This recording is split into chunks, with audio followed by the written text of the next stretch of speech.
Hey, what is up, intelligent people? I'm Mr. Stefan, and if you're new here, welcome. If you're not, welcome back. Make sure to smash that like button.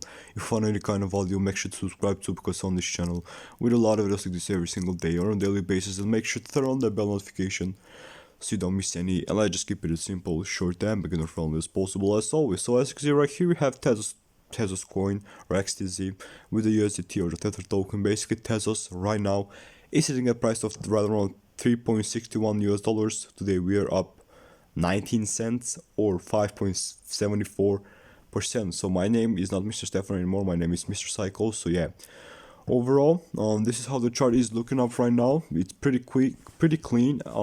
We are still in that down flag, and we are building enough pressure for right now. We see that we closed right there a little further, well, but we had a huge wick right there. So yeah, this is how my thing is marked up.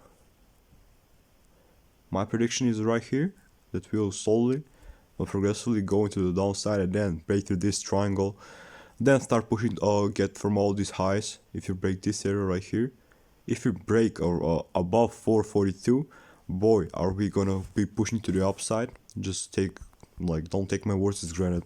Like, if you break to the 448, 150, no, 450, if you close around 450, bro, we are in the new trend. We are pushing slowly but progressively, are gonna be pushing to the upside. So yeah, overall, this is how it is looking up right now. My prediction still stays the same. I think that the following week will be big, so make sure you get in right now. And I'm not a financial advisor, I don't want to force you into anything. Make sure you do all due diligence, because I don't want to repeat myself over and over again and make these like videos. So make sure to like, subscribe, because it will help me out a lot. And if you want to earn some free stuff, go into the links in the description down below, and I will see you guys soon. Peace.